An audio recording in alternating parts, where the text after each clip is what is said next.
Okay, we have a big day in the boxcar harp company harp making world. I've just received from Australia, from my pal Thomas Heggs, one of his harps. And we're going to do ourselves an unboxing.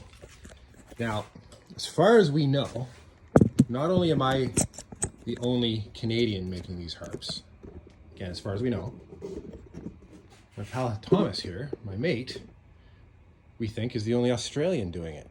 And him and I have been bouncing ideas off each other, working with what we've got, just kind of getting started. We're both new harp makers. And we decided to do a trade. Now, we don't need this anymore. Let's get rid of this. His harps, he's been making out of chunks of rebar, I understand, that he gets from work. And what do we got here? He's come a long way. Ooh, that looks nice.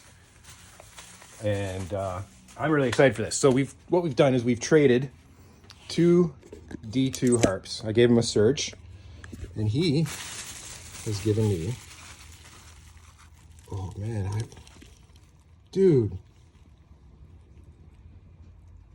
you did an awesome job. I knew this was coming to the case. He told me he went through the bottom a little too far, so he fixed it up with some resin. I'm gonna have to maybe use that trick. I like that.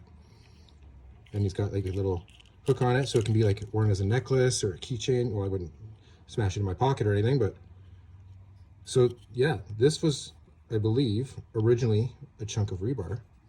And I think he got the reed from, he's found some like metal scrapers or some shit. Oh, sorry, pardon my French. Family friendly video here.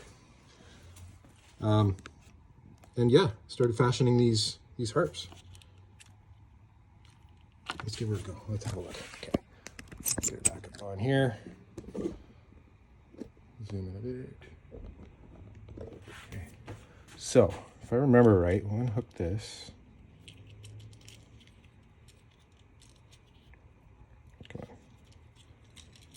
on. And it's like a stretchy, yeah, okay, it comes over like that.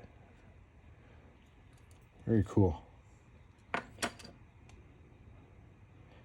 Wow. Yeah, this was old rebar, and then he's filed it down. Oh, sorry, I'm way off camera here. All right.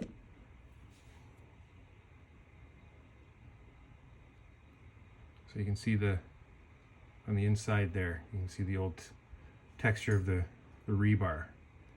And he's just completely fashioned this all from just on his own. I mean, whereas I start with chunks of square stock like that, he's had to do the angles on his own.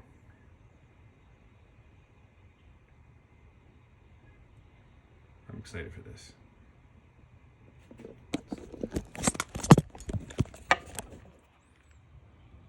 I can't even see those gaps, man.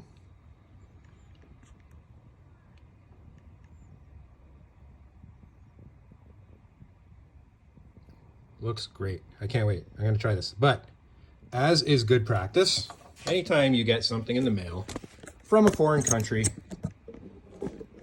whether or not you're all part of the same Commonwealth here, always a good idea to give her just a bit of the sanitizing. And this is 99% isopropanol alcohol that I use. I was able to get my hands on. Regular old 70% would probably do just fine. And what I'm going to do after this is I'm going to put I've got some coconut oil here. That's how I treat all my harps. So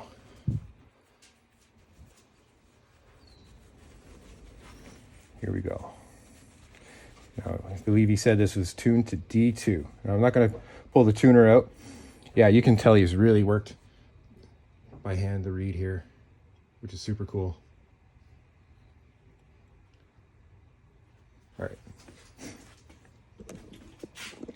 So yeah, we exchanged. We originally wanted to trade C2s, which never wound up happening because I missed mine. I think he missed his, but we had some D2s. So here we go.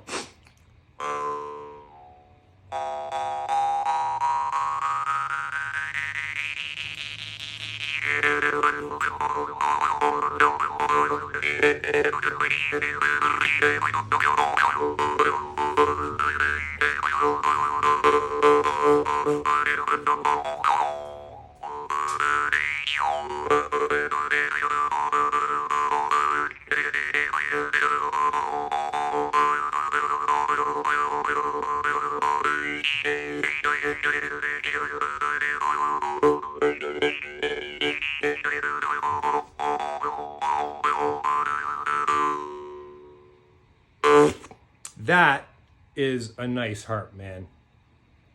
You bloody well nailed that.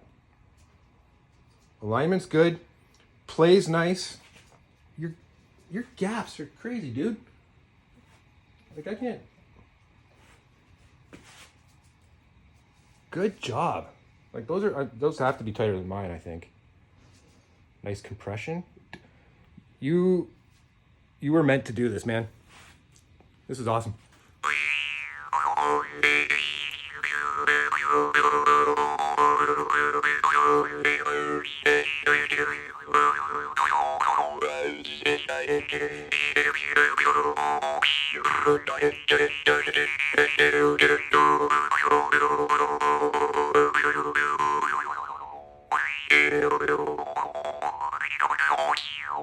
Yep, I love it.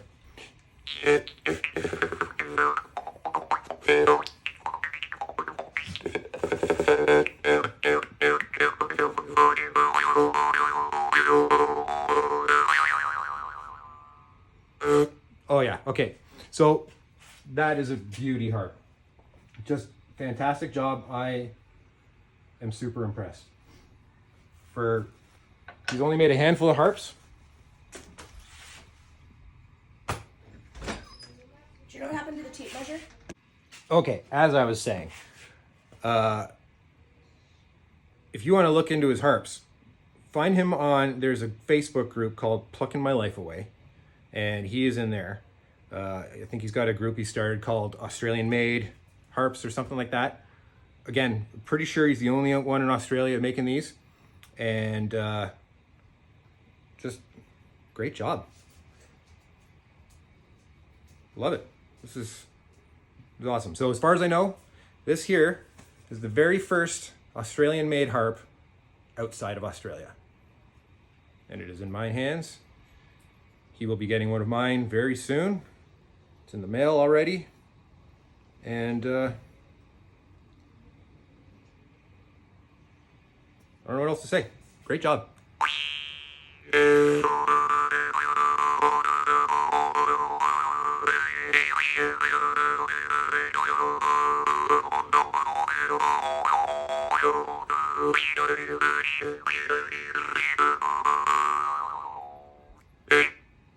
Adios. I didn't even notice the little charm on here. Look at this.